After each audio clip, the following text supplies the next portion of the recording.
लग्नाची बेडी मालिकेच्या आजच्या भागामध्ये आपण पाहणार आहोत की सिंधू ही तिच्या बाळाला घेऊन अखेर रत्नपारख्यांचे घर सोडून बसमधून जात असते. त्यावेळेस सिंधूला आठवत असते, काकू आपल्याला कसे म्हटली की राणीला काही जरी झाले तरी आपल्याला आणावेच लागेल.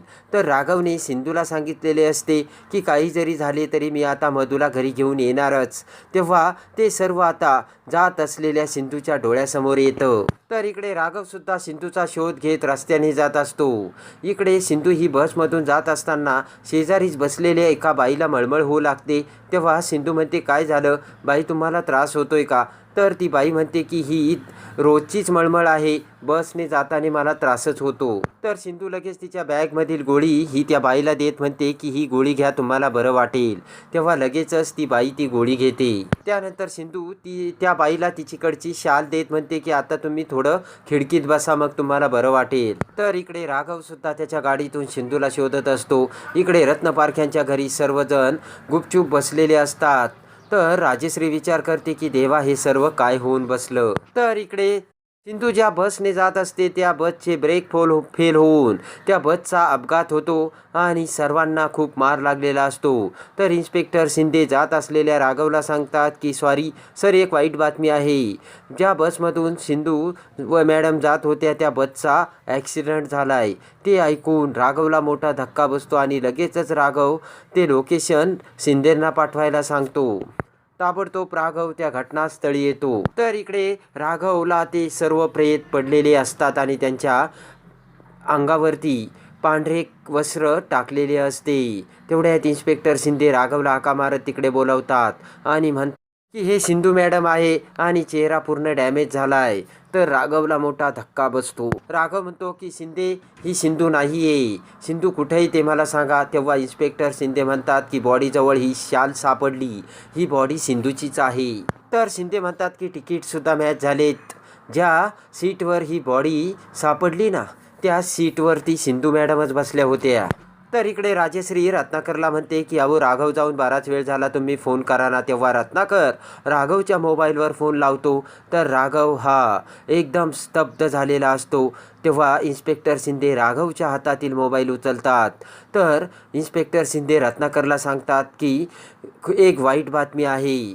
रत्नाकर म्हणतो, काय झालं शिंदे, तुम्ही बोलत का नाहीये? शिंदे म्हणतात की सर, एक वाईट बातमी आहे, सिंधू या जगात नाही राहिल्या, बस अपघातात त्यांचा मृत्यू झाला. तेव्हा इन्स्पेक्टर शिंदेंचे ते शब्द ऐकताच काकू, राजेश्री, रत्नाकर, रिषभ सर्वजण अवाक होतात. सर्वांच्या पायाखालची जमीन सरकलेली असते. काकूच्या डोळ्यातून अश्रूंच्या धारा वाहू लागतात. तर राजेश्री म्हणते की नाही नाही, हे खोटं आहे.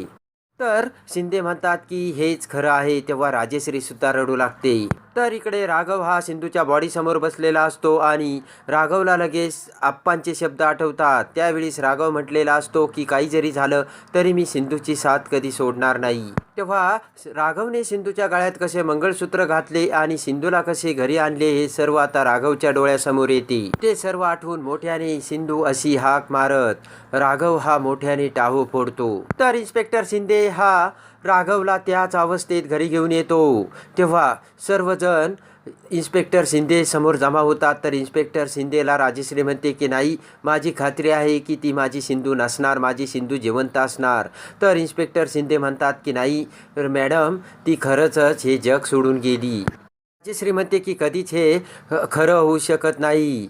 सिंधू मला आई म्हणायची, ती माझी मुलगी होती आणि मी तुम्हाला सगळ्यांना सांगत होतो की सिंधूचं ऐका, पण तिचं काही कुणीच ऐकलं नाही. डोक्याला हात लावत राजेश्री रडू लागते. तेव्हा रत्नाकर राजेश्रीला समजावतो.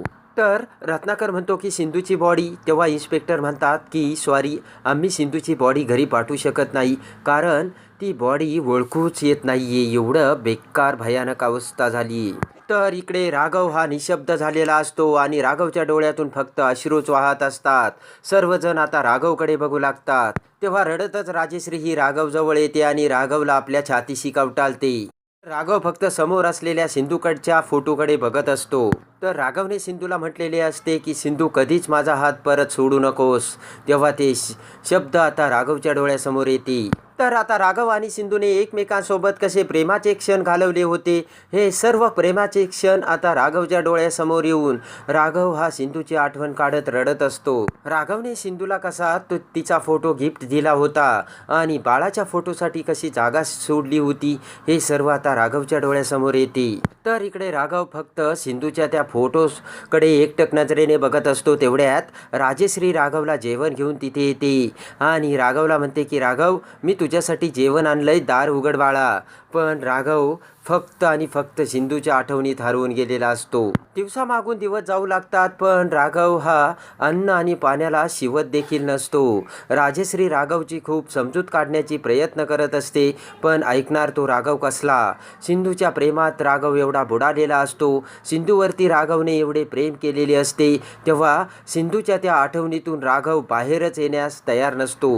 राजेश्री म्हणते की राघव, किती दिवसापासून तू या खोलीच्या बाहेर सुद्धा निघाला नाहीस, असे स्वतःला किती दिवस कोंडून ठेवणार आहेस. राघव म्हणतो की जोपर्यंत माझं मन भरत नाही तोपर्यंत. राघव म्हणतो की सिंधू आपल्या सर्वांना सोडून गेली आई, आणि मला असं वाटतंय सिंधू आत्ता लगेच येईल आणि तिची बडबड सुरू करेल. राघव म्हणतो की माझा खरंच विश्वास बसत नाही, ती खरंच आपल्याला सोडून गेली का. तेव्हा राजेश्री म्हणते की हो राघव, सिंधू आता आपल्यासोबत नाही राहिली, ती आपल्याला सोडून खूप लांब गेली.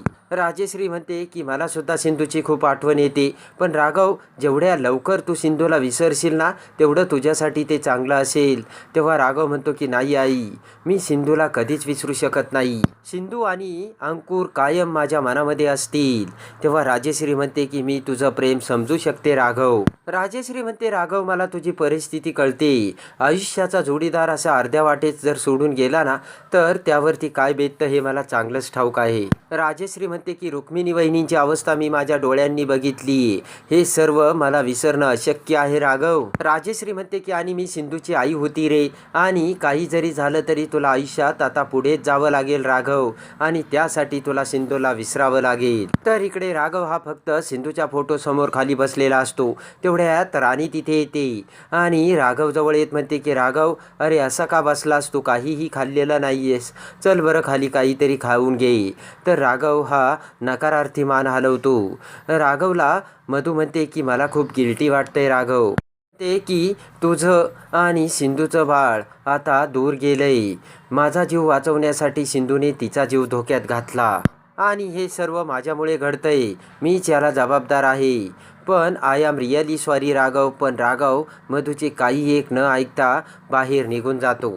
त्यानंतर खूप दिवस निघून जातात, वर्षामागून वर्ष निघून जातात, आणि राघव सिंधूच्या आठवणीत अजूनही हरवून बसलेला असतो. त्याच्या बेडरूममध्ये सिंधूचा फोटो हातात घेत राघव म्हणतो की एवढे दिवस झाले, तुला माहीत आहे ना सिंधू, मी तुला कधीच विसरू नाही शकत. तर समोरच विनायक आता 7 वर्षांनी मोठा झालेला असतो आणि तो राघवच्या समोर असतो.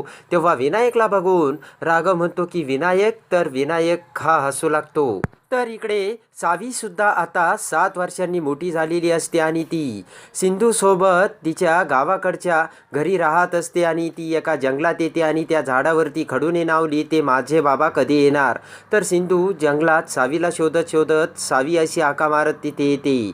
तेव्हा आता 7 वर्षांनी मालिका पुढे जाऊन सावी आणि विनायक 7 वर्षांनी मोठे झालेले असतात आणि सिंधू ही जिवंत असते. तर आता सिंधू आणि राघवची हृदयस्पर्शी भेट कशी होते हे बघण्यासाठी आणि लग्नाची बीडी मालिकेच्या डेली अपडेटसाठी आपल्या चॅनलला लाईक करा, सबस्क्राईब करा.